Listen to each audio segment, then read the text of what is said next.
என்னுடைய தலைப்பு இன்று புதிதாய் பிறந்தோம். எப்படி இன்று புதிதாய் பிறந்தோம் அப்படின்னா யாரும் ஒத்துக்குவீங்களா? எனக்கு வயசு 50ஆவது 40ஆவது 15ஆவது 12ஆவது இதெல்லாம் சொல்லிட்டு இருக்கோம். அது எப்படி இன்று புதிதாய் பிறந்தோம் அப்படின்னா, ஒவ்வொரு நாளும் நம்முடைய செல்கள் உதிர்ந்து புதிய செல்கள் தோன்றிக் கொண்டிருக்கின்றன. அதுக்கு பேர் என்ன அப்படின்னா, அறிவியல்ல வளர்சிதை மாற்றம், மெட்டபாலிசம் என்று சொல்வார்கள். இன்னைக்கு பார்த்த உடம்பு நாளைக்கு இல்லை. உதாரணத்துக்கு நம்ம பார்த்தோம்னா, நம்ம பிறக்கும் போது எவ்வளோ இருக்கும், எத்தனை கிலோ இருக்கும்? நம்ம பிறக்கும் போது 2.5 3 கிலோ இருக்கும். ஆனால் இன்னைக்கு 50 கிலோ 60 கிலோ 40 கிலோ பல விதமாக வயசுக்கு தகுந்த மாதிரி இருக்கும். இந்த இவ்வளவு பெரிய உடம்பு எப்படி அந்த 3 கிலோலேருந்து வந்தது அப்படின்னா, வளர்ச்சியை மாற்றம். ஒவ்வொரு நாளும் நாளொரு மேனியும் பொழுதொரு வண்ணமாக வளர்ந்து கொண்டு வரும்போது தான் இந்த உடல் இவ்வளவு பெரியதாக இருக்கிறது. அப்போ நேற்று பார்த்த நான் இன்று இல்லை. ஒவ்வொரு நாளும் செல்கள் அழிந்து பழையன கழிந்து புதியன புகுந்து கொண்டுதான் இருக்கின்றன. உதாரணத்துக்கு நம்ம இப்போ எல்லாம் டேப்பை திறந்தா தண்ணி வருது. அந்த காலத்துலலாம் ஆற்றுல தான் தண்ணி எடுப்போம். ஒரு ஆற்றுக்கு போகிறோம், வழியில் தண்ணி தாகம் எடுக்குது. நீங்கள் தண்ணியை பார்க்குறீங்க, குடிக்கணும்னு தோணுது. தண்ணியை பார்த்து குனிகிறீங்க, கையால் அள்ளி எடுக்கிறீங்க. நீங்கள் பார்த்த தண்ணியும் நீங்கள் கையில் அள்ளிய தண்ணியும் ஒன்றா இல்லை, போயிருக்கும். அது ஒரு 10 அடி போயிருக்கும். அதே மாதிரி இன்னைக்கு மின்சாரத்தை பார்த்துக்கங்களேன். மின்சாரம் இப்போ ஃபேன் ஓடிக்கிட்டு இருக்கு, கரண்ட் ஓடிக்கிட்டு இருக்கு. கரண்ட் வந்து அந்த மின்சாரம் அந்த ஃபேனை இயக்கிக்கிட்டு இருக்கு. இப்போ கரண்ட் ஆஃப் பண்ணிட்டோம்னா அந்த கரண்ட் எங்கே போகும்? சுவிட்ச் பாக்ஸோட நிற்கும். அப்போ அதே சமயத்தில் இன்னொரு ஃபேனை போட்டோம்னா அந்த கரண்ட் அங்கே போகும். அப்போ என்ன அப்படின்னா, இந்த இன்டர்லிங்க் ஒன்னோட ஒன்று தொடர்புடையது. அதே போல இறைவனின் அம்சமாக பெரியவங்க என்ன சொல்லுவாங்கன்னா, அண்டத்தில் இருக்கக்கூடிய ஒன்றே பிண்டத்திலே இறைவன் என பேசப்படுகிறான் என்று சொல்வார்கள். அண்டத்தில் இருக்கின்ற அதே இறைவனே என்னுள் ஜீவனாக சிவனாக இருக்கிறான்.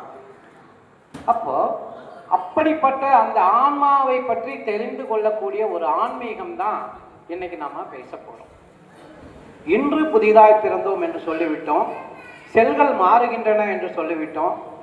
இது எப்படி நம்ம உடம்புக்கு ஆன்மீகத்துக்கு எப்படி சம்பந்தப்படுத்தலாம் அப்படின்னா, நாம் பிறந்த இந்த சங்கராபுரத்திலிருந்து ஒரு 60 கிலோமீட்டர் தள்ளி கிழக்க போனீங்கன்னா என்ன ஊர் இருக்குங்க? திருவெண்ணெய்நல்லூர். திருவெண்ணெய்நல்லூர்னா உங்களுக்கு என்ன ஞாபகம் வரும்? அங்கே இருக்கிற சிவன் ஞாபகம் வரும். இல்லை மிஞ்சி போனால் ஆன்மீகத்திலே 4 வரியில் ஒருவரான சுந்தரர் ஞாபகம் வருவார். ஆனால் அதற்கும் மேலாக இன்று நாம் போற்றி புகழ்ந்து கொண்டிருக்கிற சைவத்தின் 4 பேர் திருவெண்ணெய்நல்லூர். அது எத்தனை பேருக்கு தெரியும் தெரியல. காரணம் என்ன அப்படின்னா, பெண்ணடம் என்ற ஊரிலே பிறந்து திருவெண்ணெய்நல்லூரிலே வாழ்ந்து ஜீவசமாதியான ஒரு பெரிய நாயனார் என்று சொல்லக்கூடிய மெய்கண்ட நாயனார் வாழ்ந்த இடம் திருவெண்ணெய்நல்லூர். அதற்கு முன்னாக, அதாவது 7ஆம் நூற்றாண்டுக்கு முன்ன போனோம்னா, இந்த சைவம் என்பது சித்தாந்தம் என்பது எல்லாம் வாய் வழியாக உபதேசங்களாக இருந்தது. அதையே 7ஆம் நூற்றாண்டுக்கு பின்னாடி மெய்கண்ட நாயனார் என்ன பண்ணார் அப்படின்னா, அதை எழுத்துப்பூர்வமாக கொண்டு வந்தார். சிவஞான போதம் என்ற சைவத்தின் ஆதி நூல். அதை வைத்துத்தான் இன்னும் ஆகமங்களையே நாம பிரித்து எடுக்கிறோம்.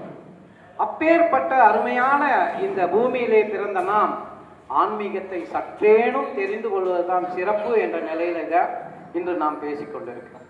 சரி, மெய்கண்ட நாயனார் சிவஞான போதத்தை போதித்தார். அதனால சைவம் இந்த அளவுக்கு மேலோங்கி வளர்ந்து கொண்டு இருக்கிறது. ஒவ்வொருவரும் பேசிட்டு இருக்கோம்.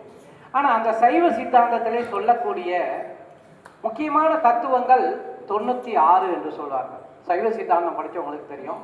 96 தத்துவங்கள் என்ன அப்படின்னா, முதலில் தோன்றுவது 1 2 நல்வினை தீவினை என்று சொல்வார். ஆன்மா தோன்றுவதற்கு காரணமே என்ன அப்படின்னா, நல்வினை தீவினை. நான் முன் செய்த தீவினை இன்று நான் பிறந்திருக்கிறேன், அல்லது முன் செய்த நல்வினையால் நான் பிறந்திருக்கிறேன் என்று சொல்வார்கள். அப்ப அந்த நல்வினை தீவினை இரண்டும் முதல் படி. அந்த 96 தத்துவங்களே முதல் 2 தத்துவங்கள் நல்வினை தீவினை.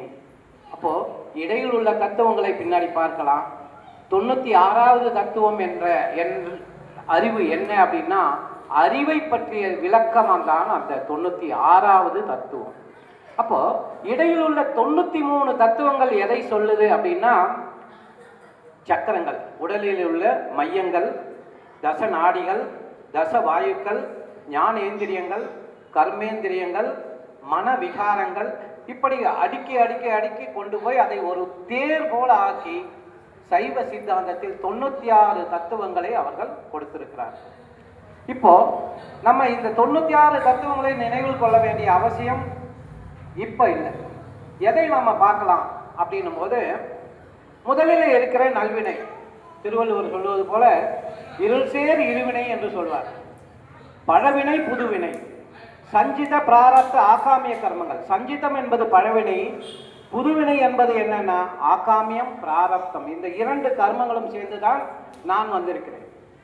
மகரிஷி, வேதாத்திரி மகரிஷி அவர்கள் ஒரு பாட்டில் சொல்லுவார், தந்தை தாய் ஈருயிரும் ஒன்று சேர்ந்து தழைத்து ஒரு உடலாகி இவ்வுலகில் வந்தேன். அந்த ஈர் உயிர் வினைகள் அறமோ மற்றோ அளித்த பதிவுகள் எல்லாம் என் சொத்தாச்சு.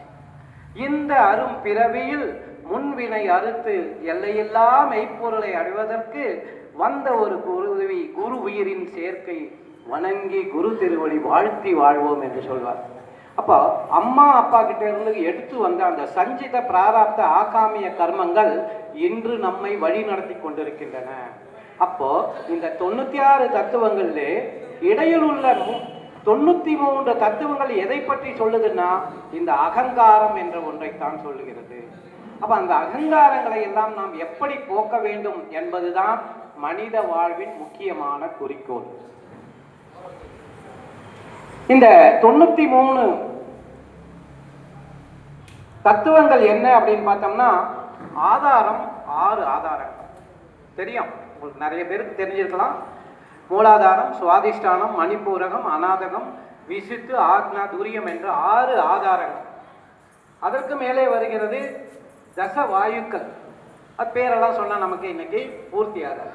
இப்போ தச வாயுக்கள், அதே போல நாடிகள் 10, பிராணன், அபானன், வியானன், இப்படி தச நாடிகளை நாம் பார்க்கலாம். பூதங்கள் 5, அது தெரியும், அதை பற்றி தான் நம்ம இப்போ பேச போறோம். பூதம் என்ன அப்படின்னா, பிருத்திவி, வாயு, அப்பு, தேயு, வாயு, ஆகாசம் என்று சொன்ன 5 பூதங்கள்.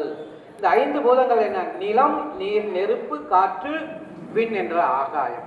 இந்த 5 பூதங்கள் ஒன்று சேரும் போதுதான் உயிர்கள் தோன்றுவதாக புராணங்களிலும் இதிகாசங்களிலும் வேத நூல்களிலும் சொல்லப்பட்டிருக்கிறது. நம்ம உடம்பே எடுத்தாலும் 5 பூதங்களும் இருக்கும்.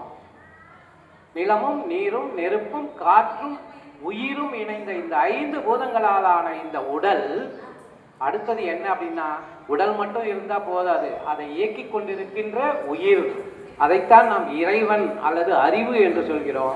இந்த உடலும் உயிரும் சேர்ந்து இணைந்து செயலாற்றக்கூடிய அனுபவத்தை தான் நாம் என்ன சொல்றோம் அப்படின்னா மனம் என்று சொல்கிறோம். இதை பற்றியெல்லாம் சொல்றோம். முதல்ல உடல் என்றால் என்ன அப்படின்னு சொல்லும் போது, பஞ்சபூத கூட்டு அப்படின்னு சொல்லுவாங்க. நிலம், நீர், நெருப்பு, காற்று, ஆகாயம், இது இல்லாம இந்த உடல் இல்லை. இப்ப இந்த உடலை எப்படி சித்தர் பெருமான் சொல்றார் அப்படின்னா, அகத்திய சாஸ்திரத்துல சொல்றாரு, கூறுவேன் தேகம் என்றால் என்னவென்று குருவரனே எலும்புதனை காலாய் நாட்டி. கூறுவேன் தேகம் என்றால் என்னவென்று குருவரனே எலும்புதனை காலாய் நாட்டி, மாறுபடா எலும்பினுக்கு துவாரமிட்டு வன்மையினால் நரம்புகளை வலித்து கட்டி, தேறுதலாய் இரத்தமதை உள்ளே ஊற்றி தேற்றமுடன் அதன் மீது தோலை மூடி, ஆறுதலாய் வாய்வதனை உள்ளடக்கி அப்பனே தேகம் என்ற கூறுண்டாச்சே அப்படின்னு நம்முடைய குறுமுடி சொல்றார். இப்போ இதனுடைய அர்த்தம் என்ன அப்படின்னா, நம்ம உடம்புனா நம்ம சாதாரணமாக நினச்சிக்கிறோம். இந்த உடம்பின் மகத்துவம் நம்ம கொஞ்சமாவது தெரிஞ்சுக்கிட்டோம்னா இந்த உடம்பை கஷ்டப்படுத்த மாட்டோம்.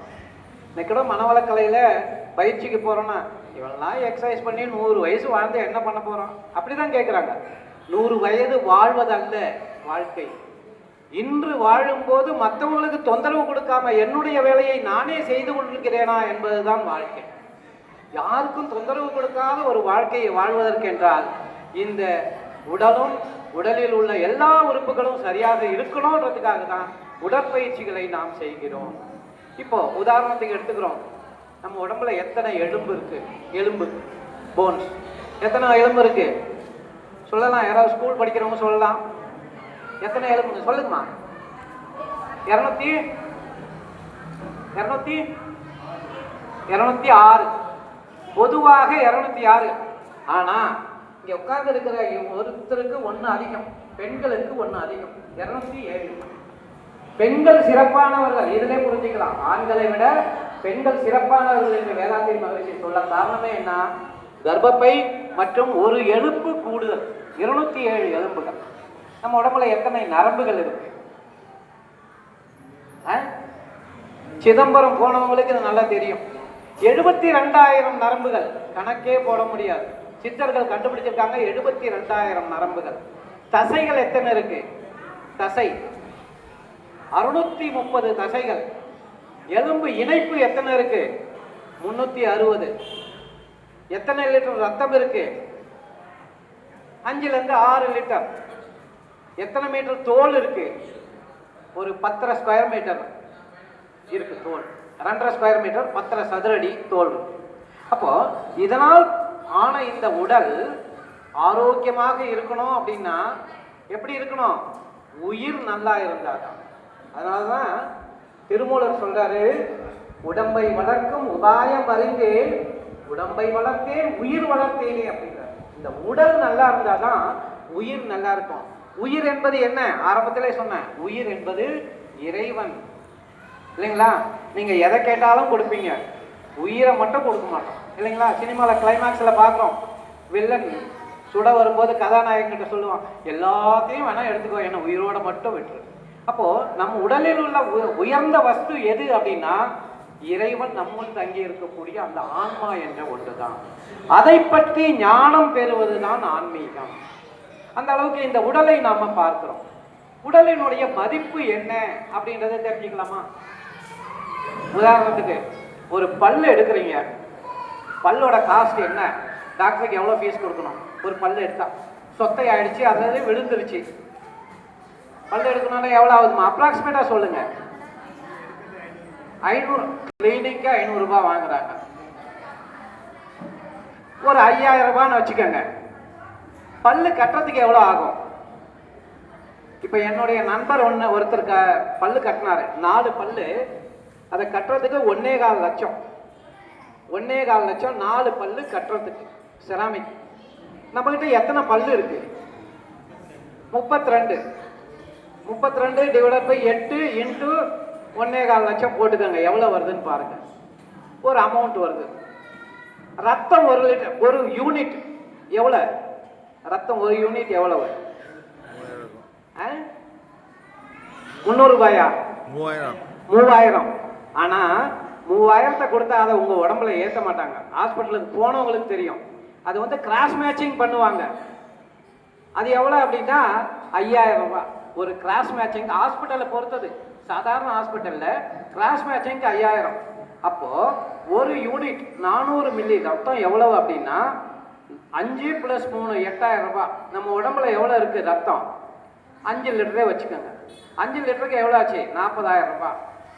அதே போல ஒரு இருதயம் நமக்கு கெட்டு போச்சு, ஆஞ்சியோ பண்றோம் அல்லது ஓப்பன் ஹார்ட் சர்ஜரி பண்றோம், அதுல எல்லாம் தாங்கலை, ஹார்ட் டிரான்ஸ்பிளான்ட் பண்றோம், டோனர் கொடுக்குறான், வாங்கி ஹாஸ்பிட்டல்ல வைக்கிறாங்க, அது செட் ஆகி நம்ம குழைச்சிக்கிறோம்.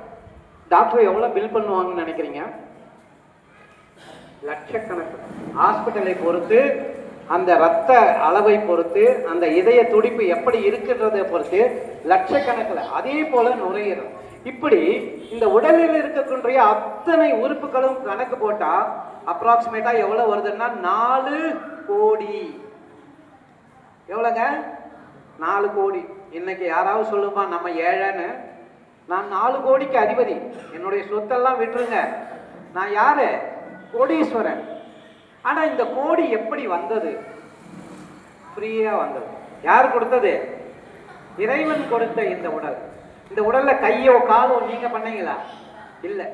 அப்போ அந்த ஆன்மா உடலோடு இருந்து கொண்டு இத்தனை வேலையும் செய்கிறது என்றால் அந்த ஆன்மாவை பற்றி தெரிந்து கொள்ளக்கூடிய ஒரு ஞானம் தான் ஆன்மீகம்.